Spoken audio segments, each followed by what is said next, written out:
نبی اکرم صلی اللہ علیہ وسلم کی وفات 12 ربیع الاول کو ہوئی. آپ کی پیدائش کب ہوئی اس میں اختلاف ہے. اکثر لوگوں نے یہ بتایا کہ آپ کی پیدائش کی تاریخ 9 ربیع الاول ہے. چونکہ عربوں کے پاس جو ستارے وغیرہ کی جو طریقہ تھا جن کی وجہ سے وہ چیزوں کو ماپتے تھے, یاد رکھیے, جاننے کی کوشش کرتے تھے. کچھ نئے لوگوں نے اس پہ ایک ریسرچ ورک کیا اور شاید میں سمجھتا ہوں علامہ سلمان منصور پوری صاحب نے رحمت اللہ عالمین جو ان کی سیرت ہے اس کے اندر بھی یہ چیز کو کوٹ کیا. جو ستاروں کی پوزیشننگ عرب رکھتے تھے اس زمانے میں, اس سے وہ لوگ بڑے عقیدے رکھتے تھے. مصریوں کا بھی یہ حال تھا. اس پوزیشننگ کے اعتبار سے انہوں نے اسے کیلکولیشن کیا تو یہ پایا کہ 9 ربیع الاول کو ستارے اس لائن میں آتے جو عربوں کے اس طریقے سے, چونکہ ستارے پوزیشن چینج کرتے بہت تھوڑی اور سینچوریز کے اندر ان کی پوزیشن چینج ہوتی ہے بہت تھوڑی, یا ایسا کہ دنیا کا روٹیشن چینج ہوتا ہے جس سے وہ فلکچویٹ ہوتی ہے تو بہت تھوڑی ہو کے کچھ ڈگریز کا فرق کچھ ہزار سالوں میں آتا ہے. تو انہوں نے اس سے اندازہ لگایا کہ 9 ربیع الاول یہ زیادہ بہتر ہے جو پیشن گوئیاں جو ستاروں کی وغیرہ وغیرہ اس زمانے لوکیشن سے لوگ معلوم کرتے تھے. تو 9 ربیع الاول زیادہ لوگوں نے کہا, 10 بھی کہا, 11 بھی کہا, کچھ نے 12 بھی کہا. لیکن آپ کی وفات کب ہوئی تھی؟ طے شدہ ہے 12th, طے شدہ ہے, کوئی ڈسپیوٹ نہیں ہے اس کے اندر. بہرحال اب فضیلت کیا ہوئی اس دن کی بتائی؟ کچھ بھی فضیلت نہیں. نبی اکرم صلی اللہ علیہ وسلم نے کبھی اس کو فضیلت نہیں مانا, صحابہ نے کبھی اس کی فضیلت نہیں منائی, کچھ بھی نہیں. یہ تو بس بات کے دور میں لوگوں نے مختلف قسم کی باتوں کو لا کر قرآن سے اور صحابہ کے عمل سے ثابت کرنے کی کوشش کی کہ نبی اکرم صلی اللہ علیہ وسلم کی پیدائش پہ وہ لوگ منایا کرتے تھے. یہ انتہائی بے بنیاد اور فالتو بات ہے, یاد رکھیے. جو بھی لوگ کہہ رہے ہیں اس کی کوئی سر اور پیر اور سند نہیں ہے, یاد رکھیے ان باتوں کی. بٹ لیکن اب جو چل پڑا ہے رواج چل پڑا ہے. 12 ربیع الاول ہے, 15 شعبان ہے, 27 رجب ہے, 22 رجب ہے, 18 ذوالحجہ ہے, عید غدیر قوم, اس کے کتنے میں آپ کو نام لوں, فلاں کی پیدائش, یہ ولی اللہ, وہ فلاں, وہ داتا, وہ گنج بخش, وہ حاجت روا, وہ مشکل کشا, وہ جس کو کہیں گے بندہ نواز, وہ فلاں, سب ہے ہمارے پاس. سب کا اپنا اپنا دین ہے, اپنے اپنے تہوارات ہے, اپنا وہ ہے. یہ تو بے بنیاد چیز ہے. تو بہرحال 12 ربیع الاول کی کوئی فضیلت نہیں ہے اور اسلام میں کسی کا بھی مولد منانا, پیدائش کا دن منانا درست نہیں ہے. اور نبی اکرم صلی اللہ علیہ وسلم کا 12 ہی پیدائش کا دن ہو ثابت نہیں ہے, لیکن 12 وفات کا دن ہے, بالکل عین ثابت ہے, عین ثابت ہے. لہٰذا ہمیں احتیاط کرنا چاہیے. میں تو ایسا کہتا ہوں اپنے زبان میں کہ شیطان نے مسلمانوں کو لگایا کہ نبی کی پیدائش کے وفات کے دن بھی ان کو خوب نچوایا. جیسا 10 محرم کے نام پہ خوب ناچے مسلمان. کیا ہے بولے 10 محرم کیا ہے بتائیے؟ غم کا دن ہے. اب غم منانے کا بھی عجیب طریقہ ہے. جیسا آپ کے والد کا انتقال ہو جائے 10 تاریخ کو میں اپنے گھر کے باہر شربت بانٹ رہا, آپ کے والد مرے تھے نا, بہت غم ہے, پیور شربت کی مجلس ہے, ڈول بج رہے, میرے بچے نئے کپڑے پہن رہے, میں گھر کے باہر پونگیوں کا بازار لگا رہا ہے پورا, مطلب گول سو رہے, اور کیا یہ آپ کے والد کا غم ہے. آپ بولیں گے یار یہ بہت کمینہ آدمی ہے, بہت کمینہ آدمی ہے, یہ ساری خوشیاں منا رہا میرے باپ کے مرنے پہ, غم کا نام دے کے چونگے بنا رہا, میٹھے کھا رہا اور روڈ بنا کے لا رہا. روڈ سیکنے کا کیا دور چلتا 10 محرم کا, دیکھیے نا یہ کون سا غم ہے مجھے سمجھ میں نہیں آ رہا جس میں کھا کے نڈال ہو کے مر رہے ہم. دیکھیے نا غم ہی بول رہے ہیں نا 10 محرم, کچھ نہیں من, شادی وغیرہ نہیں کر. شادی زیادہ خرچہ تو میٹھے میں کرتا جو اس دن مناتا اور لوگوں کو فری بانٹتا.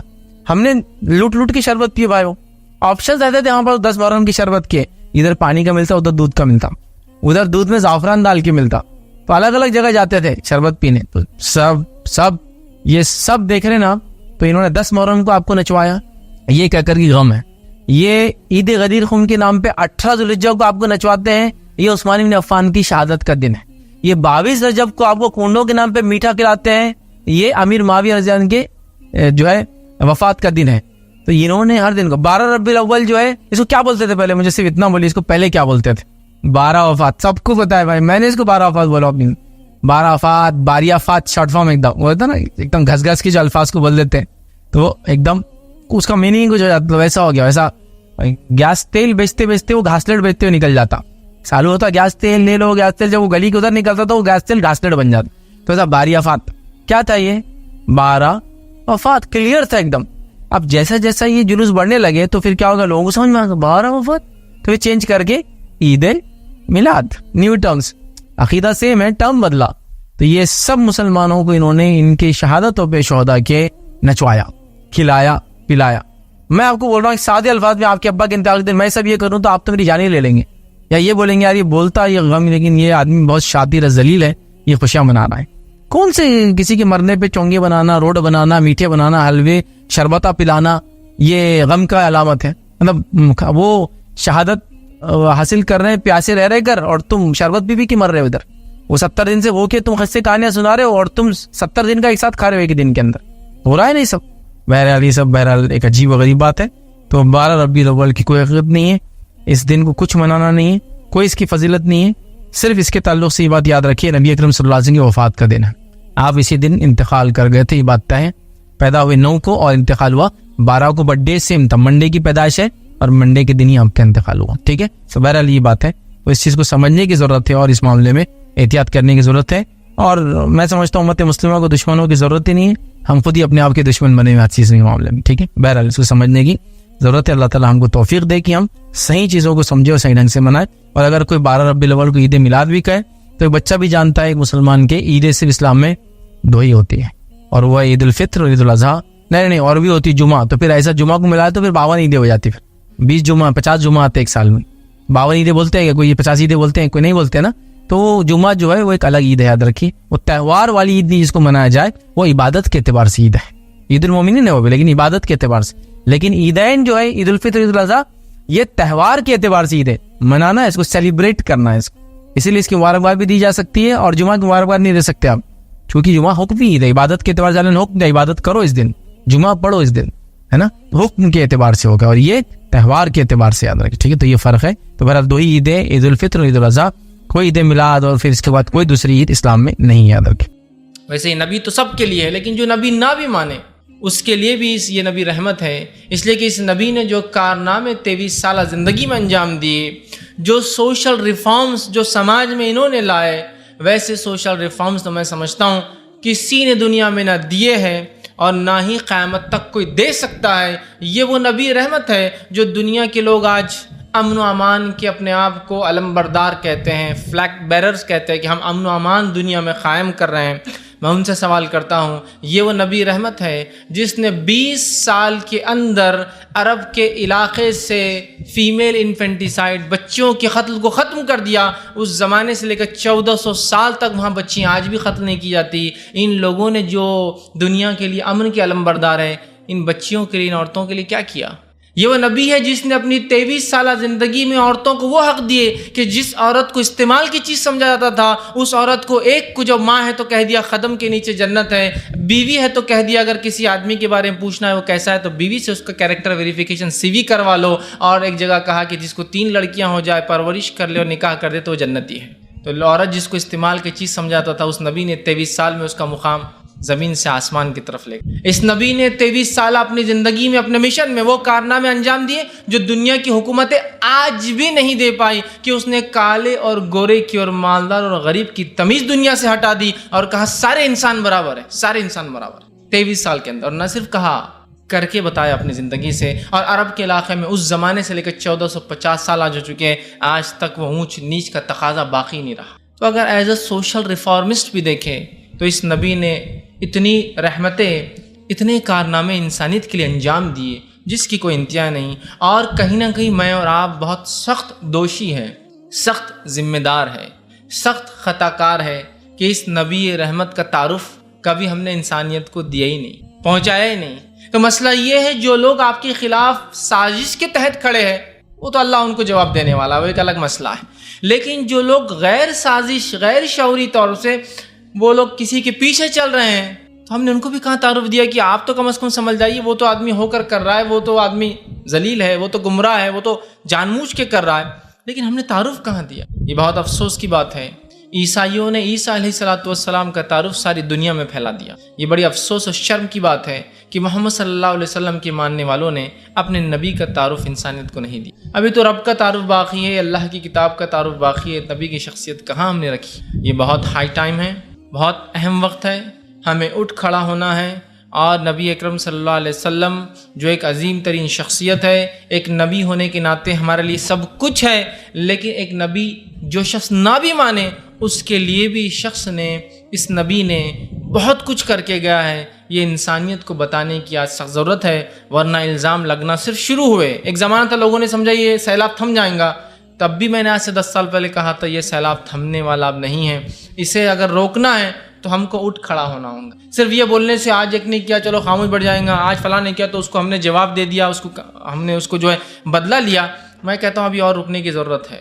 کہیں ایسا نہ ہو کہ الزام اپنے سر لے بعد میں پتہ چلا دشمن کی کوئی اور ہی چال تھی اس کے اندر. سمجھ رہے ہیں بات کو؟ تو یہ بات بہت ہائی ٹائم ہے، یہ ایک ایسا وقت ہے سیاسی اور جو ہے سیاسی اعتبار سے کہ ہمیں بہت زیادہ سنجیدگی کا اظہار کرنا ہے، اور ایک فرد ہونے کے ناطے میں کیا کر سکتا ہوں اہانت رسول کے خلاف، وہ مجھے اور آپ کو کرنا ہے فرد ہونے کے ناطے۔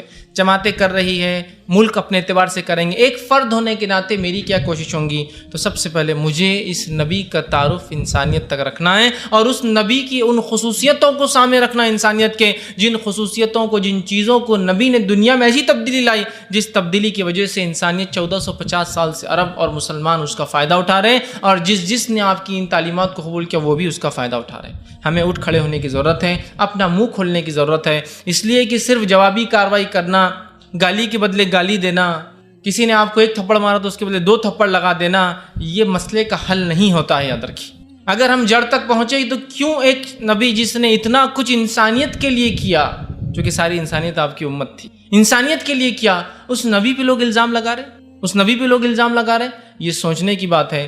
کہیں نہ کہیں بہت بڑی خطا، بہت بڑی کوتاہی ہم لوگوں سے ہوئی ہے، جس کا نتیجہ یہ ہے۔ میں ہرگز یہ نہیں کہہ رہا ہوں کہ جن لوگوں نے یہ کام کیا اچھا کیا اس لیے کہ مسلمانوں کی خطا ہے، ان کی یہ جو ہے بھول تھی جس کا ان کو سبق مل رہا، نہیں، انہوں نے جو کیا بہت غلط کیا، ان کو سزا ملنی چاہیے۔ لیکن میں یہ کہہ رہا ہوں ایک فرد ہونے کے ناطے، ایک امتی ہونے کے ناطے، آپ نے اور میں نے کیا کیا، ہم اپنا رول کہاں انجام دے رہے ہیں، یہ بہت سوچنے کی اور اس چیز کو سمجھنے کی بہت سخت آج کے دور میں ضرورت ہے۔ تو آج میں چند نکات اسی تعلق سے آپ کے سامنے رکھوں گا کہ اس نبی کا تعارف انسانیت تک ہم کو پہنچانا ہے۔ میرا جو درس ہوگا اسی کے مطابق ہے کہ آپ لوگ اس کو سنیں اور سن کر ان باتوں کو انسانیت تک پہنچائیں۔ میں نے نبی اکرم صلی اللہ علیہ وسلم کی زندگی سے 10 نکات ایسے نکالے ہیں جو نکات بہت اہم ہیں انسانیت کے لیے، اور پھر اس کے بعد 20 نکات اور نکالیں الگ سے، جو نکات آپ صلی اللہ علیہ وسلم کی تعلیم ہیں جو انسانیت کے لیے آپ نے دی۔ اس میں یقیناً قرآنی تعلیمات کو میں نے اتنا جو ہے ہائی لائٹ نہیں کیا جتنا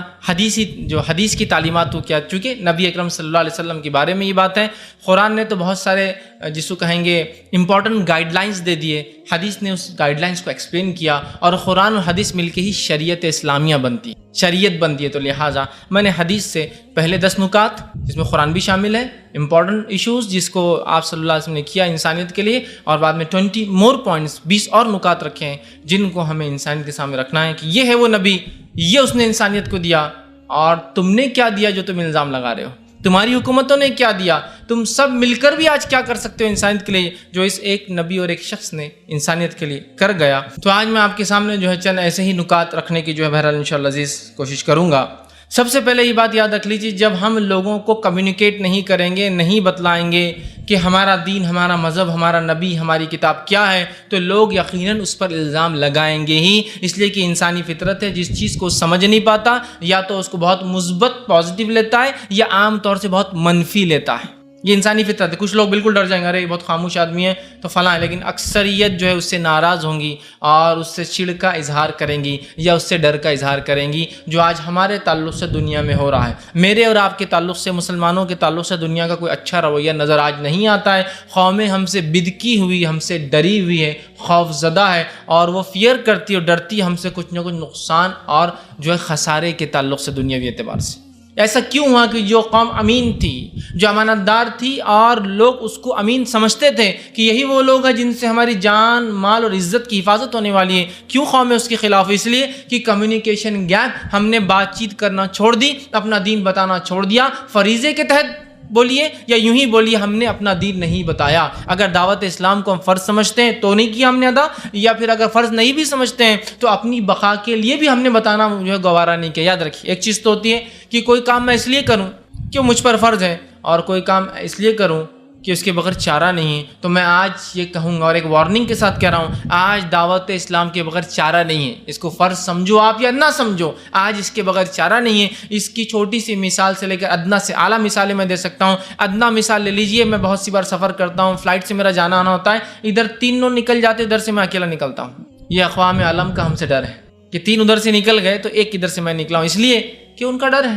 سنگدگدھ ہے۔ یہ آدمی ڈر لگتا ہے کہ کچھ کر نہ دے، ہے نا، شک ہے اس کو، یقین نہیں، شک ہے۔ لیکن تو یہ چھوٹے سے لے کر بڑی سے بڑی بنیادیں ہماری ہل رہی، یاد رکھیں، ہر کسی کے ساتھ یہ ہو رہا ہے، چاہے آپ کتنے ہی بڑے انسان ہو، مسلمان ہیں تو شک کی سوئی آپ پر بالکل آ کر ٹکی ہوئی دشمن کی. لہٰذا اس سے پتہ چل رہا ہے دعوت اسلام کو آپ آج فرض سمجھے یا نہ سمجھے، آج اپنی بقا اور اپنے فائدے کے لیے اپنے آپ کو ثابت کرنے کے لیے ہم ایسے نہیں جیسے تم بتا رہے ہو. مجھے اور آپ کو یہ کام کرنا ہوگا، یاد رکھیں کرنا ہوگا. اور دعوت اسلام بالخصوص نبی اکرم صلی اللہ علیہ وسلم کی زندگی، چونکہ آج میرا عنوان جو آپ سب کی زندگی سے ہے، اہانت رسول کے جواب میں ہے، یا پھر جو ہے آپ صلی اللہ علیہ وسلم انسانیت کے لیے آئے تھے، ہم نے اس معاملے میں کیا کیا. اپنی کوتاہیوں کو، اپنے نفس کو میں خود جھنجھوڑ رہا ہوں اور چاہتا ہوں کہ جو لوگ اس کو سن رہے وہ اپنی نفسوں کو اس معاملے میں جھنجھوڑے کہ کہیں نہ کہیں میں اور آپ خاطی ہے، کہیں نہ کہیں میں اور آپ ذمہ دار ہے ان تمام چیزوں کے لیے جو آج اللہ کے خلاف، اس کے نبی کے خلاف اور اس کی کتاب کے خلاف ہو رہے ہیں. یا تو ہم نے بتایا نہیں، یا تو ہم نے زبان سے یا عمل سے بتایا نہیں، یا تو کہیں نہ کہیں ایسی زبردست کوتاہی ہوئی کہ جو ہم نہیں کر پائے، جس میں سب سے پہلا کمیونیکیشن گیپ. ہم نے قوموں سے بات چیت مذہب کے بارے میں چھوڑ دی، جس کے نتیجے میں وہ شک کے دائرے میں ہم کو انہوں نے لے لیا. اور یہ فطری چیز ہے، اگر مجھ جیسا ایک مسلمان آپ کے پڑوس میں آ کر رہے، مجھ جیسا ایک مسلمان آپ کے پڑوس میں آ کے رہے، اور اگر میں آپ سے بات چیت نہیں کرتا ہوں، کچھ بھی نہیں کرتا ہوں، اور ایک دن میرے گھر میں دھماکے کی آواز آئے، تو میں دعوے سے کہتا ہوں آپ ایک مسلمان ہونے کے باوجود بھی مجھ پہ شک کریں گے کہ ملا نے لایا کچھ مصیبت، لایا کچھ. شک تو ہو رہا تھا، بات تو کرتا نہیں تھا، ہے نا. آپ ہی شک کریں کہ مسلمان ہو کے اندازہ لگائیے اقوام عالم ایسے ہی شک میں ہمارے بارے میں، کیونکہ ہم منہ نہیں کھول رہے ہیں. آپ شک کریں گے اور آج ہے نہیں ہے. جتنی بڑی داڑھی خود ہم کو ڈر لگتا ہے کہ کیا ہونے والا، یہ ملا کیا کرنے والا ہے نا. یہ تو ہمارا معاملہ ہے. تو قومیں کتنی بدکی بھی ڈری ہوئی، اس سے اندازہ لگا لیجیے. آپ دیکھیے اگر آپ کرائے سے کسی گھر دیتے اور اگر داڑھی والا ہے تو آپ خود بولتے رہو یار بہت بڑی داڑھی ہے، اس کو دینا نہیں دینا کچھ سمجھ میں نہیں آ رہا. آج ہم بدکے ہوئے، ہم ہی ڈرے ہوئے. سمجھ رہے ہیں آپ بات کو؟ کیوں؟ تو ہم نے کمیونیکیشن گیپ رکھا، بات چیت چھوڑ دی. بات کیجئے، لوگوں تک پہنچائیے، میسج دیجئے. کوئی آپ سے دور نہیں بھاگے گا، انشاءاللہ وہ آپ کو باعزت سنیں گے آپ کی بات کو. یاد رکھ لیجیے. آپ ڈر رہے ہیں نہیں ایسا ہو جائے گا، نوکری چلے جائیں گے، یہ ہو جائے گا، بزنس کم ہو جائے گا، لوگ یہ کہیں گے، فنڈامنٹلسٹ کہیں گے، بنیاد پرست جس کو کہتے ہیں. نہیں آپ مذہب کے بارے میں بات نہیں کرنا. آپ مذہب کے بارے میں بات مت کیجئے. اللہ کا عذاب کے لیے، اللہ کے عذاب کے لیے تیار ہو جائے. یا تو انسانی عذاب یا تو اللہ کی طرف سے دیا گیا عذاب. ہاں، انسان جو عذاب دیں گے آپ کو دعوت اسلام کے بدلے میں، وہ بھی باعث اجر ہے آپ کے لیے. لیکن اللہ جب عذاب لائیں گا دعوت اسلام نہ دینے کے بدلے میں تو وہ بہت سخت پکڑ ہوں گی. یاد رکھیے، اس بات کو سمجھنا ہے. سب سے پہلے اٹھیے، لوگوں سے بات چیت کرنا شروع کر دیجئے. جو اللہ نے صلاحیت اور طاقت دی ہے اس صلاحیت کی بنیاد پہ لوگوں سے پہنچائیے میسج اللہ کا، اس کی کتاب کا، اس کے نبی کا. اور بالخصوص آج اہانت رسول کے جو وارداتیں واقعات ہو رہے ہیں، ہر ایرا غیرہ نتھو خیرہ اٹھ جا رہا ہے.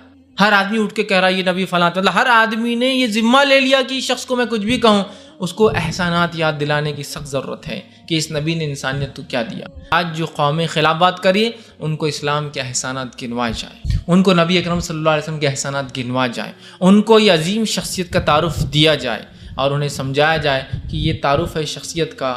اس کے بعد مذاق کرو گے تو اپنے اوپر ہی وبالیں جان لو گے، اور اس کے بعد امت مسلمہ کا جو وبال آئیں گا تم پر وہ ایک الگ ہوں گے. ہر افراد تو خاموش نہیں بیٹھنے والا نا. اہانت رسول پر آدمی تھوڑی چپ بیٹھ کے سننے والا کہ ٹھیک.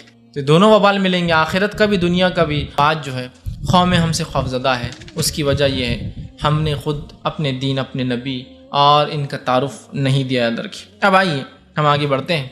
اور اللہ رب العزت انبیاءوں کو کیوں بھیجتا ہے وہ تھوڑا سا ایک بنیادی مقصد دیکھ لیتے ہیں. اللہ رب العزت انبیاءوں کو دنیا میں اس لیے بھیجتا ہے کہ اللہ رب العزت کیا چاہتا ہے، انسان کیا کرے اور کیا نہ کرے، وہ بتانے کے لیے اللہ رب العزت انسانوں میں سے ایک انسان کو چنتا ہے جس کو نبی، میسنجر، اپوسٹل، ایجدوت، پریشت کہتے ہیں. اور اس شخص تک اپنا میسج، اپنی وانی، اپنا سندیش، اپنا جو وحید بھیجتا ہے. پھر وہ شخص جو نبی ہوتا ہے اس وحی کو آ کے لوگوں کے سامنے رکھ دیتا ہے، پریکٹیکل کر کے بتا دیتا ہے کہ یہ لوگوں یہ کرو اور یہ نہ کرو، بتا دیتا ہے. یہ ہوتا ہے نبی اور یہ ہوتا ہے اس کا بھیجے جانے کا مقصد. تو نبی کا بھیجے جانے کا مقصد یہ ہے کہ انسانیت کو بتا دے ان کا پیدا کرنے والا ان سے کیا چاہتا ہے، کیا درست ہے، کیا درست نہیں ہے، کیا حلال ہے، کیا حرام ہے، کیا کرے، کیا نہ کرے. اس مقصد کے لیے نبی آتے ہیں اور اللہ رب العزت نے ہر جگہ انسانیت میں نبی بھیجے. قرآن میں اللہ رب العزت نے سورہ نحل سورہ نمبر 16 آیت نمبر 36 میں فرمایا وَلَقَدْ بَعَثْنَا فِي كُلِّ أُمَّةٍ رَسُولًا أَنِ اعْبُدُوا اللَّهَ وَاجْتَنِبُوا الطَّاغُوتَ. ہم نے ہر جگہ جہاں انسانیت بسی ہے وَلَقَدْ بَعَثْنَا فِي كُلِّ أُمَّةٍ رَسُولًا، ہر امت میں، ہر انسان کے گروہ میں ایک نبی بھیجا. أَنِ اعْبُدُوا اللَّهَ، وہ حکم دیتا اللہ کی بات کا، وَاجْتَنِبُوا الطَّاغُوتَ، اور روکتا اللہ کے علاوہ دوسری چیزوں کی عبادت سے. یہ مقصد تھا نبیوں کے بھیجے جانے کا. اور سورہ رات سورہ نمبر 13 آیت نمبر 7 میں کہا وَلِكُلِّ قَوْمٍ ہَادٍ، ہر قوم میں ایک ہدایت یافتہ، ہر قوم میں ایک راستہ دکھانے والا، ہر قوم میں ایک مارگ درشک، راستہ بتانے، ہر قوم میں راستہ بتانے والے آئے ہیں، انبیاء اور رسول ہر قوم کے اندر آئے ہیں. تو یہ نبیوں کا بھیجانے کا مقصد تھا. اللہ نے قرآن میں 25 نبیوں کا ذکر کیا، چند کے واقعات اور 25 کا نام لیا.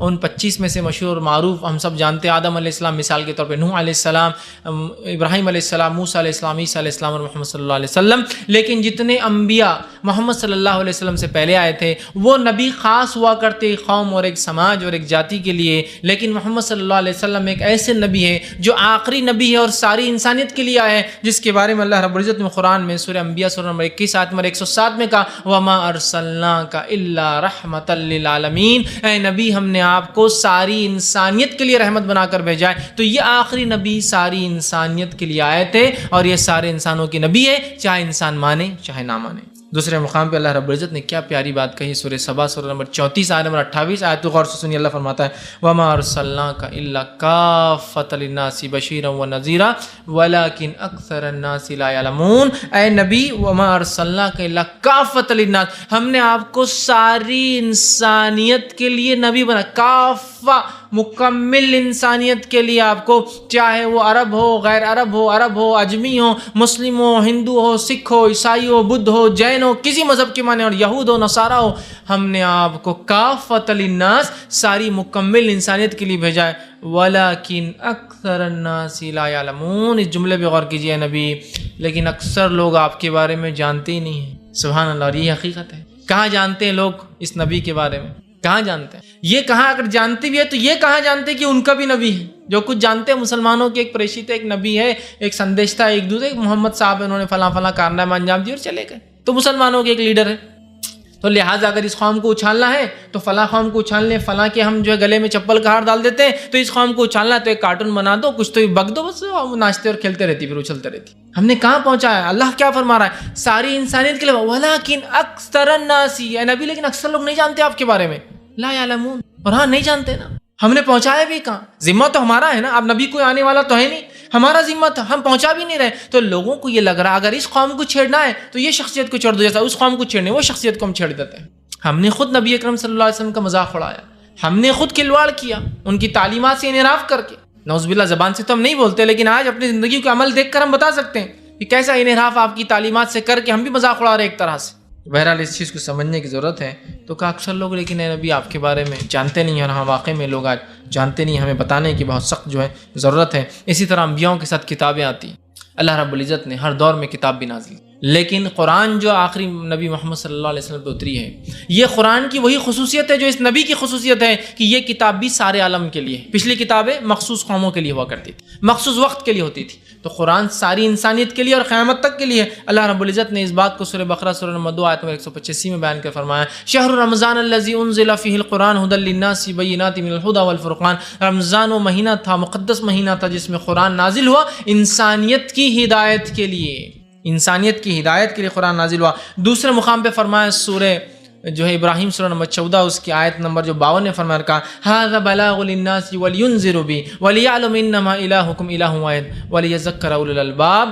کہ کہا ھذا بلاغ للناس، یہ ایک اوپن میسج ہے، کھلا پیغام ہے، کھلی تبلیغ ہے. بلاغ للناس، انسانیت کے لیے، قرآن انسانیت کے لیے. ولینذروا بی، تو انہیں اس سے ڈرنا چاہیے.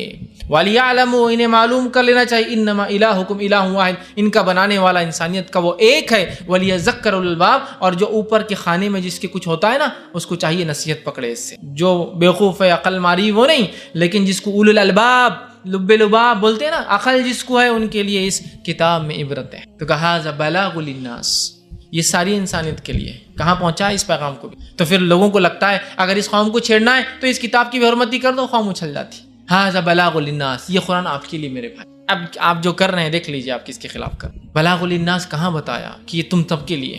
اس کو تو اپنی کتاب، نبی رحمت کو اپنا نبی، ہر چیز کو اپنا کر لے، جبکہ اللہ رب العالمین ہے. الحمدللہ رب العالمین. قرآن شروع ہوتا اور پہلی آیت میں اعلان کر دیا رہا مسلمانوں کو تم کوئی لوکل گاڈ کی عبادت نہیں کر رہے ہو، تم کائنات کے بنانے والے کی بات کرتے ہو، تمہارا رب عالم کا رب ہے. پہلی آیت. نبی کے بارے میں کہا وَمَا أَرْسَلْنَاكَ إِلَّا رَحْمَةً لِلْعَالَمِينَ، یہ نبی رحمت عالم ہے. رحمتیں صرف عرب یا مسلمانوں کے لیے نہیں، رحمت عالم کسی علاقے اور خطے کے لوگوں کے لیے نہیں، کسی ایک سماج اور کسی جات یا کسی وقت کے لیے رحمت نہیں، سارے عالم کے لیے ہمیشہ کے لیے رحمت۔ اور قرآن کو کہا ذکر للعالمین، سارے عالم کے لیے ایک تذکرہ ہے، ایک ذکر ہے، ایک ریممبرنس، ایک یاد دہانی ہے، ایک نصیحت، ایک وارننگ ہے۔ سب کچھ چھپا کے بیٹھ گئے، اپنی ہماری کتاب، ہمارا نبی، ہمارا رب العالمین، رحمت للعالمین اور ذکر للعالمین، سب عالم کا بات ہو رہی ہے، نہ انٹرنیشنل نہیں بلکہ یونیورسل بات ہو رہی ہے، اور ہم سب کو لوکل بنا کر بیٹھے ہوئے، ہمارے نبی، ہماری کتاب، ہمارا رب۔ تو یہ بہت سخت جو ہے اس کا نقصان ہوتا ہے، یاد رکھیے۔ تو انبیاء علیہ الصلوۃ والسلام، اب آئیے آخری نبی محمد صلی اللہ علیہ وسلم جو انسانیت کے لیے آئے، کیسی رحمت آپ بن کر آئے ہیں۔ سب سے پہلا کارنامہ جو آپ نے انسانیت کے لیے اور سب سے اہم میسج جو دیا وہ یہ تھا، آپ نے رب سے انسان کیسے تعلق جوڑے، اس تعلق جوڑنے کے طریقے کو کمپلیٹ کر کے چلے گئے۔ ایک انسان اگر اپنے معبود، اپنے بنانے والے کا سچا بندہ بننا چاہتا ہے تو اس کا وہ تعلق جوڑ گئے، اور توحید کو آپ مکمل کر گئے اور بتا کر انسانیت کو چلے گئے کہ ایک رب کو کیسے ماننا ہے۔ یہ سب سے اسٹرانگ میسج تھا جو نبی اکرم صلی اللہ علیہ وسلم نے انسانیت کے لیے دیا، اور ہر نبی کا پیغام بھی یہی تھا، وَلَقَدْ بَعَثْنَا فِي كُلِّ أُمَّةٍ رَسُولًا أَنِ اعْبُدُوا اللَّهَ، ہم نے ہر جاتی، سمودائے اور ہر جگہ جہاں انسانیت رہی ہے انبیاء بھیجے، أَنِ اعْبُدُوا اللَّهَ، وہ اللہ کی بات کا حکم دیتے، وَاجْتَنِبُوا الطَّاغُوتَ۔ تو نبی اکرم صلی اللہ علیہ وسلم کا میسج بھی یہی تھا، آپ ایک اللہ کی عبادت کا پیغام لے کر انسانیت تک پہنچے تھے کہ اے انسانوں، اپنے رب کو پہچانو، اس ایک سچے رب کو پہچانو، اس لیے کہ رب تو بہت لوگوں نے بنا لیے ہے، کوئی پتھر کا ہے، کوئی مٹی کا ہے، کوئی لکڑی کا ہے، کوئی کسی نے جو ہے اپنے آپ کو، اور کسی نے کسی اور کو، کسی زندہ اور کسی مردہ کو بنا لیا ہے، لیکن یاد رکھو تم سب کا پیدا کرنے والا سچا رب، سچا معبود وہی ہے جو عرش پر ہے، جس کو اللہ کہتے ہیں، اسی نے تمہیں بنایا ہے، اور وہی تمہیں زندگی دیتا اور رزق دیتا ہے، اولاد دیتا ہے اور زندگی اور موت دیتا ہے، اور لوٹ کر تم سب کو اسی کی طرف جانا ہے۔ یہ سب سے اسٹرانگ میسج تھا جو آپ نے انسانیت کو دیا، اور ساری توحید کو آپ جو ہے آپ نے مکمل کیا۔ اس پیغام کو جو یہ آخری نبی چھوڑ گئے، اس پیغام کو ہمارے لیے سخت ضرورت ہے، اس پیغام کو اسی تڑپ سے ہم بھی اٹھائے اور لے جا کر اقوام عالم تک پہنچا دیں، اس لیے کہ پیغام آپ نے انسانیت کو دیا، اور آپ نے ایک حدیث میں فرمایا، میری مثال ایسی ہے، آگ جل رہی ہے، فائر جو ہے وہ آگ جل رہی ہے، آگ لگی ہوئی ہے، اور میں بیچ میں کھڑا ہوں، اور میرے کھڑے ہونے کے باوجود بھی پتنگے اڑ کر میرے اوپر سے اور دائیں بائیں سے جاتے ہیں۔ یہ آپ مثال دے رہے، جہنم دہکی بھی ہے اور میں آڑ ہوں جہنم کے بیچ میں انسانیت کو روکتا ہوں، پھر بھی انسانیت جیسا پتنگے اڑ کے جاتے ہیں نا آگ میں، آپ روکنے کے بعد ویسے انسان جہنم میں جا رہی ہے۔ تو یہ تڑپ سے ہم بھی لے کر چلے کہ توحید پر کوئی نہ مرا تو جہنم میں جائیں گا، لہٰذا اسی تڑپ سے اس پیغام کو لے کر اس جو نبی نے چھوڑ گیا، اور جو آپ کا سب سے اسٹرانگ میسج تھا انسانیت کے لیے وہ یہی تھا کہ اپنے پیدا کرنے والوں کو پہچان۔ بہت سارے لوگ بولتے اس کی کیا ضرورت ہے، کس کو بھی کر لیے تو ہو جاتا نا۔ میں سوال کرتا ہوں، اگر انسان اپنے باپ کو باپ نہ بول کے پڑوسی کو باپ کہے تو کیا ہوتا ہے؟ اس کے باپ پہ الزام، اس کے باپ کو تکلیف، اور اس کی ماں پہ الزام آتا ہے۔ میں بھی یہ کہہ رہا ہوں، بنانے والے کو چھوڑ کر آپ کسی کو بھی پکڑ لیں گے اور کہیں گے نہیں بنانے والے کا دل بہت بڑا ہے وہ معاف کر دیں گا، تو نہیں ہوتا ہے۔ میرے سمجھنے کی ضرورت ہے، سمجھنے کی ضرورت ہے۔ دوسرا پیغام جو آپ نے دیا وہ تھا جس کو ہم کہیں گے آخرت۔ دوسرا پیغام جو انسانیت کے لیے محمد صلی اللہ علیہ وسلم نے دیا وہ آخرت تھا، مرنے کے بعد زندگی۔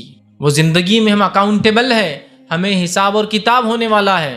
مرنے کے بعد کی زندگی، اس میں حساب اور کتاب ہونے والا ہے۔ جو کچھ دنیا میں میں اور آپ نے ہم نے کیا، اس کا جواب ہمیں مرنے کے بعد کی زندگی میں اللہ رب العزت کو دینا ہے۔ اکاؤنٹیبلٹی، آخرت۔ اور اللہ رب العزت نے اس میسج کو، اس پیغام کو سورہ بقرہ سورہ نمبر 2 آیت نمبر جو ہے 28 میں اس پیارے انداز میں بیان کیا اور کہا، وَكَيْفَ تَكْفُرُونَ بِاللَّهِ۔ جو لوگ اللہ کا انکار کرتے ہیں ان کے بارے میں بات ہو رہی، وَكَيْفَ تَكْفُرُونَ بِاللَّهِ، تم کیسے اللہ کا انکار کر سکتے ہو، کیسے سچے رب اور سچے معبود کا اور ستیہ جو ایشور کا انکار کر سکتے ہو۔ وَكَيْفَ تَكْفُرُونَ بِاللَّهِ وَكُنْتُمْ أَمْوَاتًا، اپنی پہلی زندگی کو دیکھو، تم پہلے مردہ تھے، اس زندگی سے پہلے ہم کیا تھے؟ پانی کا خطرہ، مردہ تھے۔ تو اللہ فرما رہا وَكَيْفَ تَكْفُرُونَ بِاللَّهِ وَكُنْتُمْ أَمْوَاتًا فَأَحْيَاكُمْ، تمہیں ہم نے زندگی دی، سب سے بڑا احسان تم پر یہ کہ فَأَحْيَاكُمْ ثُمَّ يُمِيتُكُمْ، اس کے بعد پھر ایک موت دیں گے، ثُمَّ يُحْيِيكُمْ، پھر دوبارہ اٹھائے جاؤں گے تم حساب و کتاب کے لیے، اکاؤنٹس کے لیے، ثُمَّ إِلَيْهِ تُرْجَعُونَ، اور تم سب انسانوں کو ہماری ہی طرف، اللہ کی طرف ہی ہم سب کو لوٹ کر جانا ہے۔ دو موت اور دو زندگی کا کھیل، ایک موت یہ زندگی، پھر ایک موت۔ تو انسانیت کو یہ پیغام دیا کہ انسانوں اٹھ کر جواب دینا ہے رب کو، ہر کام سوچ سمجھ کے کرنا، اس کا اثر کیا ہوگا آخرت کی زندگی پر۔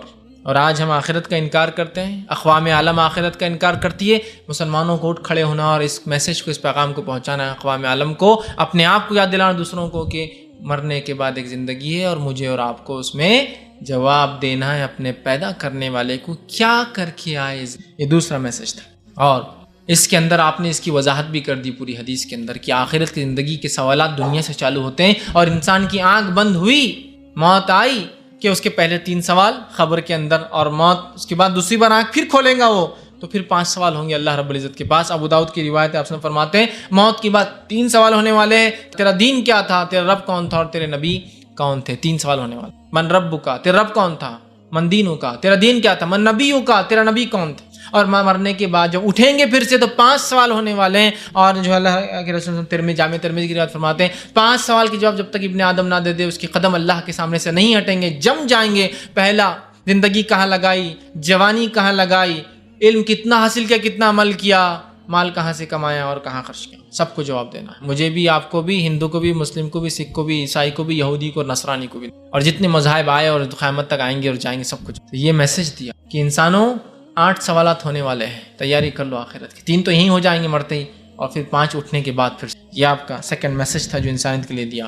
تیسرا اسٹرانگ میسج جو آپ نے انسانیت کے لیے، سوشل جسٹس کے لیے جو دیا، تیسرا میسج جو نبی اکرم صلی اللہ علیہ وسلم نے انسانیت کو دیا جو بہت اسٹرانگ میسج تھا، وہ میسج یہ تھا کہ جو 3 سوالات ہیں یا کچھ سوالات جو انسانی ذہن کو ہمیشہ جھنجھوڑتے آئے ہیں، اور جن میں بالخصوص 3 سوالات، ہم کہاں سے آئے ہیں، ہم کیوں آئے ہیں، اور مرنے کے بعد انسان کہاں جاتا ہے، ہم کہاں جانے والے ہیں، کہاں سے آئے، کیوں آئے اور کہاں جانے والے۔ اسلام نے اور محمد صلی اللہ علیہ وسلم نے مکمل ان سوالات کے جواب انسانیت کو دیے۔ ہم کہاں سے آئے ہیں، بتایا کہ تم جنت میں بنائے گئے تھے، آدم علیہ السلام، سورہ بقرہ، سورہ اعراف، بہت سارے سورے اٹھا لیجئے، جنت میں بنائے گئے تھے آدم علیہ السلام، خطا ہوئی، دنیا میں بھیجے گئے، امتحان ہے، واپس اللہ کے پاس جانا ہے۔ کیوں آئے ہیں، اللہ کی عبادت کے لیے، سورہ ذاریات سورہ نمبر 51 آیت نمبر 56، وما خلقت الجن والانس الا لیعبدون، ہم نے جنوں انسانوں کو اپنی عبادت کے لیے پیدا کیا۔ اور کہاں جاؤں گے مرنے کے بعد، تو مرنے کے بعد 3 سوال قبر میں، 5 آخرت میں، اور اللہ کے پاس جاؤں گے لوٹ کر، جنت یا جہنم ہی تمہارا ٹھکانہ ہے، 2 کے علاوہ تیسری کوئی جگہ نہیں جہاں تم جاؤ گے۔ تو جو سوالات انسانیت کو ہمیشہ تنگ کرتے تھے اور آج بھی کرتے ہیں،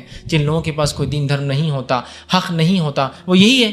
تینوں کے جواب اسلام نے بہت تفصیلاً، اور بھی بہت سارے سوالات کے جواب آپ صلی اللہ علیہ وسلم نے انسانیت تک پہنچائے۔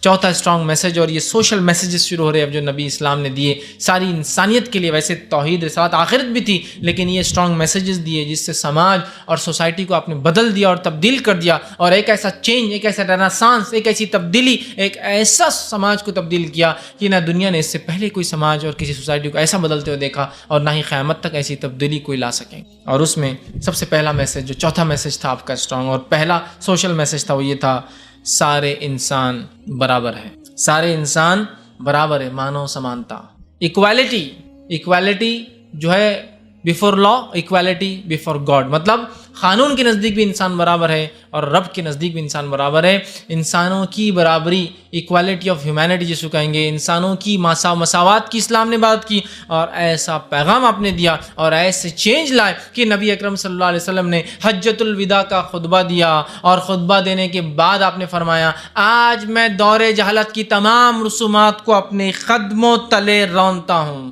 اس اونچ نیچ کے سسٹم کو، جات پات کے سسٹم کو، مالدار اور غریبی کی بنیاد پر اونچ اور نیچ کو میں اپنے پیروں تلے رونتا ہوں، اس کی میرے پاس کوئی اوقات نہیں، کوئی اہمیت، کوئی اونچا اور نیچا نہیں ہو۔ صرف آپ نے میسج نہیں دیا، کر کے بتایا۔ قرآن نے اس بات کو یوں بیان کیا، سورہ حجرات سورہ نمبر 49 آیت نمبر 13 میں، یا ایھا الناس ان خلقناکم من ذکر وانثی وجعلناکم شعوبا وقبائل لتعارفوا ان اکرمکم عند اللہ اتقاکم ان اللہ علیم خبیر۔ اے لوگو، ہم نے تمہیں ایک ماں اور ایک باپ اور ایک ماں سے پیدا کیا، اور تمہیں مختلف شعبے اور کنبے اور قبیلے اور جو ہے الگ الگ جو ہے خاندانوں میں بانٹ دیا۔ کیوں؟ لتعارفوا، تاکہ ایک دوسرے کو پہچان سکو، میں فلاں ہوں، میں فلاں ہوں، اس لیے نہیں کہ ایک دوسرے سے اونچ اور نیچ کر سکو، پہچان سکو۔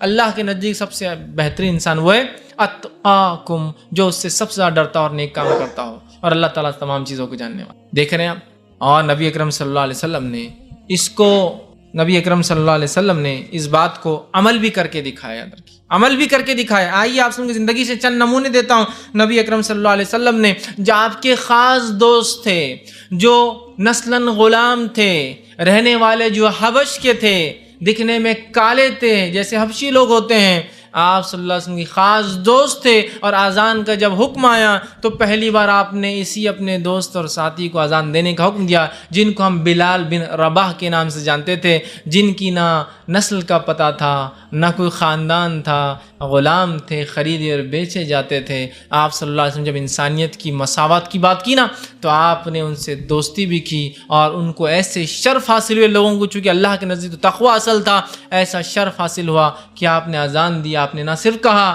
آپ نے کر کے بتا اپنے زندگی میں کہ اونچ نیچ نہیں ہے. آپ نے اپنی ایک بہن کا نکاح جو ہے اپنے غلام سے کروایا جن کا نام جو ہے زید بن حارثہ تھا. وہ آپ کی پھوپھی ذات بہن تھی، اس کا نکاح آپ نے زید بن حارثہ سے کرایا تھا. زید بن حارثہ ایک غلام تھے. غلام سے عرب کے، قریش کے، بنو ہاشم کی بیٹی کا نکاح کروایا اور بتایا میں صرف کہتا نہیں ہوں، میں کر کے بتاتا ہوں کیا ہوتی ہے انسانی مساوات، ہیومن ایکوالٹی.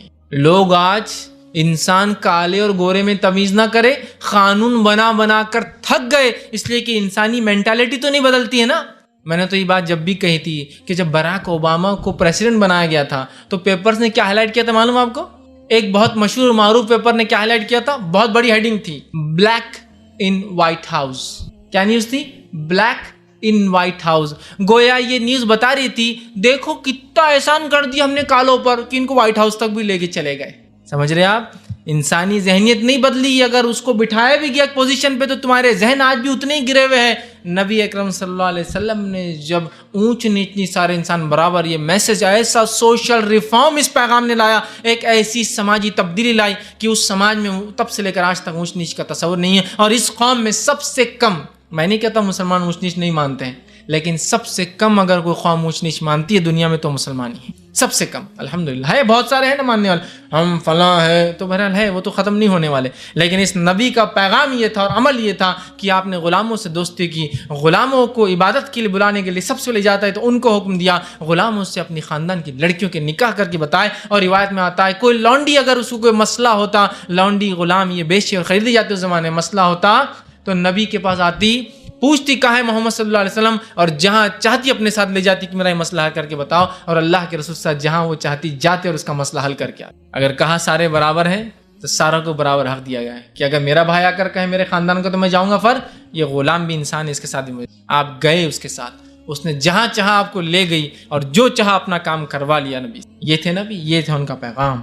اسی طرح جو ہے پانچواں میسج آپ نے جو دیا وہ میسج تھا اسٹرانگ سوشل ریفارم کا. جو میسج تھا وہ یہ تھا کہ ایک دوسرے کی انسانوں عزت کرو، اس لیے کہ تم ایک ماں باپ کی جو ہے اولاد ہو. اور نبی اکرم صلی اللہ علیہ وسلم نے اس کو کر کے بتایا. حجۃ الوداع کے اس خطبے کو یاد کی، اس میں آپ نے کہا کوئی عرب کو کسی عجم پر کوئی فضیلت نہیں، کسی عجمی کو کسی عرب پر کوئی فضیلت نہیں، کسی کالے کو کسی گورے پر، کسی گورے کو کسی کالے پر، سوائے تقوی کے کوئی اونچ نہیں، کوئی اونچ نہیں. اور اے لوگوں، اپنی عورتوں کے ساتھ اچھا معاملہ کرنا، اچھا سلوک کرنا، غلاموں کے ساتھ اچھا معاملہ کرنا، یہ وصیتیں تھی آپ کی جو حجۃ الوداع کے خطبے میں آپ نے انسانیت کو دی. اس لیے کہ اس کے بعد تو پھر اتنا بڑا مجمع کبھی ملا ہی نہیں. آپ کی وفات ہوگی، اگلے سال انتقال کر گیا. تو یہ میسج تھا آپ نے دیا، سوشل ریفارم اس نے لایا. تم ایک ماں باپ کی اولاد ہو، لہٰذا تم ایک ہو، تم میں اونچ نیچ، ذات پات، چھوٹا بڑا ہو ہی نہیں سکتا. اصل تقویٰ ہے. اور اس پیغام کو اللہ نے سورہ حجرات سورہ نمبر 49 آیت 13 میں دیا، یا ایھا الناس انا خلقناکم من ذکر و انثی، اے انسانوں ہم نے تم کو ایک باپ اور ایک ماں سے پیدا کیا، ایک ذکر اور ایک انث، ایک میل اور ایک فیمیل سے تم سب کو پیدا کیا. لہٰذا کاہے کی اونچ نیچ؟ پھر کیسے تم اونچ نیچ ہوتے ہو؟ جب آدم مٹی سے بنے ہیں اور تم اس کی اولاد ہو تو پھر اونچ نیچ کیسی ہو سکتی ہے کسی میں؟ ایک ماں باپ کے بچوں میں کیا اونچ نیچ ہو سکتی ہے؟ نہیں. تو ہم بھی سب ایک ماں باپ کے. تو یہ آپ کا اسٹرانگ میسج تھا. اس نے سارے عرب کو اور ساری انسانیت کو زمانے کے جھنجھوڑ دیا، جو ذات پات کے نظام میں تب بھی بٹی تھی اور آج بھی جس نے اسلام نہیں قبول کیا آج بھی بٹے ہوئے ذات پات کے نظام میں. اسلام کہتا ہے لوگ اعمال سے، کرم سے اونچے نیچے ہوتے ہیں، پیدائش برتھ سے، جنم سے نہیں. بہرحال ایک میسج دیا. چھٹا پیغام جو انسانیت کو آپ نے دیا، انسانی زندگی کی اہمیت بتائی. آج نعوذ باللہ نبی اکرم صلی اللہ علیہ وسلم پر الزام ہے، نعوذ باللہ آتنکوادی تھے، نعوذ باللہ کوئی آپ کی پگڑی میں بم رکھ کر بنا رہا ہے اور بتا رہا ہے کہ ایسے تھے، کوئی بتا رہا ہے کہ چلتے پھرتے بس لوگوں کو قتل کر دیا کرتے تھے. آئیے یہ نبی رحمت کیسے تھے انسانیت کے لیے. اللہ رب العزت نے جو کلام ان پر اتارا، جو وحی بھیجی، قرآن میں سورہ مائدہ سورہ نمبر 5 آیت نمبر 32 میں اللہ نے فرمایا اور کہا، اللہ رب العزت فرماتا ہے اور کہتا ہے من قتل نفس بغیر نفس او فساد فی الارض فکانما قتل الناس جميعا. اتنی انسانی زندگی کو اہمیت اسلام نے دی کہ کہا جس کسی نے ایک انسان کی جان لے لی، چاہے مسلم ہو چاہے غیر مسلم ہو، ایک انسان کی جان لے لی، چاہے مارنے والا مسلم غیر مسلم ہو یا مرنے والا مسلم یا غیر مسلم ہو، اس کا گناہ ایسا ہے کہ اس نے ساری انسانیت کو قتل کیا. یہ اتنا اسٹرانگ میسج دیا کہ ایک انسان کا قتل انسانیت کا قتل ہے. اور یہ میسج تو بہت سارے اور بھی مذہبوں نے دیا ہے، اتنا اسٹرانگ نہیں لیکن دیا ہے. اسلام اس سے بھی آگے بڑھا اور کہا ومن احیاہا، جس نے ایک انسان کی جان بچا لی فکأنما احیا الناس جمیعا، اس کی مثال، اس کا ثواب ایسا ایسا اس ساری انسانیت کو زندگی دی۔ یہ میسج تھا آپ کا، اور آپ پر الزام لگایا جا رہا ہے آپ نبی زحمت ہے، آپ جو ہے لوگوں کا قتل کرتے ہیں۔ یہاں آپ نے جو پیغام لایا کتاب کی شکل میں، کتاب کہتی ہے ایک کا خون ساری انسانیت کا خون، ایک کو زندگی دینا ساری انسانیت کو بچانے کا پنیہ اور ثواب ملنے والا ہے۔ وہ نبی کیسے قتل کی اجازت دیں گا؟ ایک عورت آپ کے پاس لائی جاتی ہے، اس کو کیپٹل پنشمنٹ سزائے موت سنائی جاتی ہے، اس لیے کہ اس نے ایک بہت بڑا سنگین جرم کیا تھا جس کی وجہ سے اس کو یہ سزا تھی۔ اسے جب لایا جاتا ہے تو بتایا جاتا ہے، سزا سنائی جاتی ہے، بتایا جاتا ہے کہ حاملہ ہے، پریگننٹ ہے، تو آپ کہتے ہیں پھر تو اس کو مارا نہیں جا سکتا، اس لیے کہ قصور اس بچے کا نہیں ہے نا، اس عورت کا، لہٰذا بچے کے پیدا ہونے کے بعد آنا، وہ پیدائش کے بعد آ کر کہتی ہے مجھے سزا دے دیجئے، آپ کہتے ہیں ابھی تجھ پر بچہ ڈیپینڈ ہے، دودھ پیتا ہے، جب دودھ چھوٹ جائے تو آنا۔ وہ عورت کو پھر لایا گیا، بچہ دودھ پینا چھوڑ چکا تھا، وہ کچھ کھا رہا تھا، پھر اس عورت کو سزا دی گئی۔ تو جو ابھی پیدا ہی نہیں ہوا، یہ نبی اس کی فکر کرتے ہیں اور لوگ اس پر الزام لگا رہے ہیں کہ انسانیت کی قتل کا حکم، پیدا نہیں ہوا اس کا حکم دے رہے ہیں۔ ایک شخص نبی کی موجودگی میں، نبی کی ایک طرح سے حکومت میں، مدینہ اسلامک سٹیٹ بن چکا تھا۔ اسلامک سٹیٹ میں وہ کہتا ہے جنگ بدر کے بعد کہ اے نبی انصاف کیجیے مال غنیمت کی تقسیم میں۔ عمر ابن خطاب اٹھتے اور کہتے ہیں نبی اس کی گردن اڑا دیتا ہوں، یہ کیسے بولتا ہے کہ مال غنیمت میں کیا نبی ناانصافی کریں؟ اللہ کے رسول نے کہا کیا تم مجھ سے ناانصافی کی امید کرتے ہو تو انصاف کون کریں گا؟ وہ شخص چلا جاتا ہے تکبر میں پلٹ کے، عمر ابن خطاب کہتے ہیں اس کی گردن میں مار دیتا ہوں۔ آپ سن کہتے ہیں اے عمر جانے دو اس شخص کو، اس لیے کہ بعد والے لوگ کہیں گے محمد تو اپنے ہی ساتھیوں کو قتل کرتا تھا، چھوڑ دو، لیکن اس کی نسل میں ایسے لوگ آئیں گے، ایسے لوگ آئیں گے، نبیوں کو جو ہے ظاہر سی بات ہے علم غیب اللہ دیتا، ایسے لوگ آئیں گے جو اسلام سے ایسے نکلیں گے جیسا تیر کمان سے نکلتا ہے، اور اسی کی نسل خوارج جو پہلا فرقہ اسلام سے نکلا اسی کی اولاد سے۔ آپ کو پتہ ہے اللہ نے بتا دیا اس کی نسل سے خوارج نکلیں گے، اس کے بعد بھی وہ نبی اس کو نہ قتل کرنے کا حکم دیتا ہے۔ اس سے بڑی کوئی مثال ہو سکتی ہے؟ وہاں نبی ہے، ذمہ دار ہے، اسلامک اسٹیٹ حکومت قائم ہو چکی ہے، اور ایک شخص کو کہتے ہیں معاف کر دو اس کو، حالانکہ پتہ ہے اس کے نسل سے ایسے لوگ آنے والے ہیں۔ اس سے بڑا دریا دل انسان کوئی ہو ہی نہیں سکتا، اس سے بڑا دریا دل انسان کوئی ہو ہی نہیں سکتا۔ میں تو دنیا سے جس کو کہوں گا اپیل کروں گا ایک ایگزامپل تو لا دے کہ نبی ہے، نبی کے ساتھ میں نبی کے خلاف رہنے والے لوگ جن کے دل میں کفر بھرا ہے اور چہرے پر مسکراہٹیں ہیں مسلمانوں کی جیسی، جن کو منافق کہتے ہیں، ایک ایک کے نام پتہ ہونے کے باوجود بھی آپ نے ایک کو بھی قتل نہیں کیا، کہا جانے دو کوئی بات نہیں، ظاہراً تو ایمان لاتے ہیں نا۔ اس سے بڑی اور کیا مثال ہو سکتی ہے؟ اگر مجھے کوئی بتا دے میرے کون دشمن ہے میرے خلاف، ایک ایک کو بدلہ لوں گا میں قتل کر کے، ہے نا، صرف بتا دیا جائے کون خلاف ہے۔ یہاں نبی کو پتہ ہے کہ یہ منافق ہے، یہ منافق ہے، یہ منافق ہے، مطلب دل سے کافر ہے، دل سے کافر ہے، جانے دو جانے دو جانے دو۔ جنگ بدر ہوتی، جنگ بدر میں 70 کفار کے بڑے بڑے لوگ پکڑے جاتے ہیں، آپ سب کو رینسم لے کر، بدلہ لے کر، مال و دولت لے کر چھوڑ دیتے ہیں۔ اگر نبی کا مقصد خون اور خرابہ ہوتا تو کیا ان چھوڑے جاتے؟ پورے کے پورے مارے جاتے۔ یہ نبی ہے، یہ رحمت ہے اس کی، یہ شفقت ہے اس کے لوگوں کے ساتھ کہ وہ سب کو معاف کر دیتا تھا۔ جو ہے ساتواں میسج جو اس نبی نے دیا وہ تھا صبر کرنا، برداشت کرنا اور معاف کرنا اور رحم کرنا اور درگزر کرنا۔ ایسا میسج، ایسا پیغام انسانیت کو دیا کہ جتنے بڑے بڑے لوگ باتیں کرتے ہیں نا، ان کی باتیں ایک طرف رہ جائیں گی اگر میں 1 سے 2 نمونے صرف رکھ دوں گا کہ یہ نبی کیسی رحمت تھی انسانیت کے لیے۔ جو چلا رہے ہیں کہ یہ قاتل تھے نعوذ باللہ، جو چلا رہے ہیں یہ انسانیت کو ختم کرنے آئے تھے، جو چلا رہے ہیں کہ انسانوں کے دشمن تھے، میں سوال کرتا ہوں تو نے، تیری قوم نے اور تیرے ملک نے انسانیت کو کیا دیا؟ میرے نبی کا صرف ایک واقعہ سناؤں گا تو تیری پوری قوم اور تیری نسل اور تیرے ملکوں نے جو کچھ کیا رحم، شفقت اور برداشت، وہ صرف ایک کنارے میں ہو جائیں گا۔ صرف ایک نبی کی زندگی کا ایک چھوٹا سا واقعہ اگر تیرے سامنے رکھ، اتنا سہنشیلتا، کسی چیز کو برداشت کرنا اور شماشیلتا، معاف کرنا اور درگزر کرنا اس نبی نے میسج دیا۔ آئیے 2 ہی واقعہ رکھوں، وقت نہیں ہے۔ ابن جو ہے ہشام کا واقعہ ہے، طائف میں نبی اکرم صلی اللہ علیہ وسلم جاتے ہیں، دعوت دیتے ہیں، حق بتاتے ہیں، لوگ پتھر مارتے ہیں، اتنے مارتے ہیں کہ زید بن حارثہ فرماتے ہیں کہ جب ہم ایک کھیت میں جا کر بیٹھے تو جوتیاں خون کی وجہ سے چپک گئی تھی، کھینچ کے نکالنا پڑی پیروں سے۔ اس کے بعد جبرائیل اترتے ہیں آسمان سے، چونکہ آپ نبی ہیں، اور ملک الجبال ایک اور فرشتے کو ساتھ لاتے اور کہتے ہیں نبی یہ ملک الجبال ہے، آسمان یہ جو پہاڑوں کا فرشتہ ہے، اگر آپ حکم دے تو طائف 2 پہاڑوں کے بیچ میں بسائے، حکم دے تو دونوں پہاڑوں کو یہ فرشتہ ایک جھٹکے میں ملا دیں گا۔ آپ کہتے نہیں، میں لوگوں کے لیے زحمت نہیں بنا کر آیا ہوں، رحمت بنا کر بھیجا کیا ہوں. میں امید کرتا ہوں ان کی نسلیں ایمان لائیں گے، لہٰذا چھوڑ دو. میں آپ سے سوال کرتا ہوں، جس نبی کو یہ پاورز حاصل ہو جائے اور نعوذ باللہ اگر وہ قاتل ہو، تو کیا کوئی قاتل موقع چھوڑے گا جب اس کو موقع ملا 2 پہاڑوں میں ساری نسلوں کو کرش کر دینے کا، ساری انسانیت کو برباد کرنے کا؟ وہ کہتے نہیں، جانے تو نہیں پتا. ایک مقام پر جنگ احد کے اندر ایک کافر نے نبی اکرم صلی اللہ علیہ وسلم پتھر مارا جو آپ کے دانت مبارک پہ، چہرے مبارک پہ لگا. آپ کے دانت شہید ہوئے اور 2 کڑیاں آپ کے گالوں میں دھس گئی، آپ زمین پر گر گئے. سعد بن ابی وقاص اور چند صحابہ، 6 سے 7 صحابہ آپ کے اطراف میں ہیں اور خون آپ کے چہرے سے جا رہا ہے. آپ خون کو پوچھتے اور کہتے ہیں اے اللہ اس قوم کو معاف کرنا، اللہم اغفر لی قومی فإنہ لا یعلمون. یہ جانتے نہیں کس کے ساتھ کریں، لہٰذا چھوڑ دینا. کہ ایسا نہ ہو کہ اللہ کا غصہ جوش مار جائے کہ اس نبی کو میرے تم یہ سلوک کرتے ہو جو تمہارے پاس حق کا پیغام لائے. تو اللہ کے رسول کہہ رہے ہیں اے اللہ میری قوم کی مغفرت کرنا، معاف کر دینا ان کو. یہ میرے ساتھ اس لیے کر رہے ہیں فإنہ لا یعلمون، ان کو معلوم نہیں نا میرے ساتھ جو کر رہے ہیں، یہ نبی نہیں مان رہے نا. تو آپ اگر نبی زحمت ہوتے، نعوذ باللہ قاتل ہوتے، تو سب سے گلوریس چانس تھا اللہ عذاب برساتے آسمان سے، ختم اور برباد کر دے مکے کو اور جو ہے تمام لوگوں کو اس کے اطراف.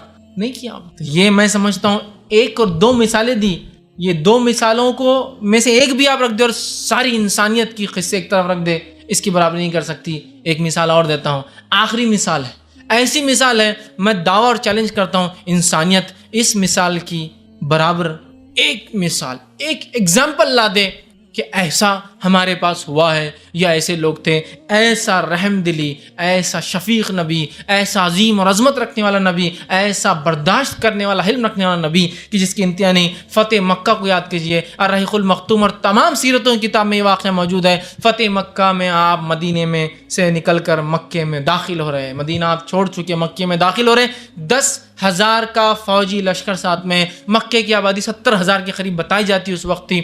70,000 لوگوں کی زندگیاں اب اس لشکر کے ہاتھ میں. 10,000 کے لشکر کے ساتھ آپ مکے میں داخل ہو رہے ہیں. فتح مکہ ہے، یہ وہی شہر ہے جو شہر میں جو نبی پیدا ہوئے تھے. اس شہر سے آپ کو نکالا گیا، آپ رسوا ہو کر اس شہر سے نکلے. حالانکہ اس شہر سے آپ کو اتنی سخت محبت تھی کہ جب آپ مکہ میں تھے اور بیت المقدس کی طرف قبلہ تھا تو آپ کعبے کے اس طرف کھڑے ہوتے اور کعبے کو بیچ میں لے کے بیت المقدس کو فیس کرتے نماز کے اندر، تاکہ جو کعبے سے آپ کی محبت تھی وہ ظاہر ہوتی تھی. لیکن جب آپ مدینہ گئے تو کعبہ پیچھے چھوٹ گیا. مدینے سے جو ہے بیت المقدس اس سائڈ تھا، کعبہ پیچھے آتا تھا. آپ نماز میں بار بار آسمان کی طرف دیکھتے تھے کہ شاید اللہ میری دعا سن لے اور کعبے کو واپس قبلہ بنا دے. اتنی نبی کو اس شہر سے محبت تھی. اس شہر سے لوگوں نے آپ کو بڑا رسوا کر کے نکالا، تکلیف دے کے نکالا.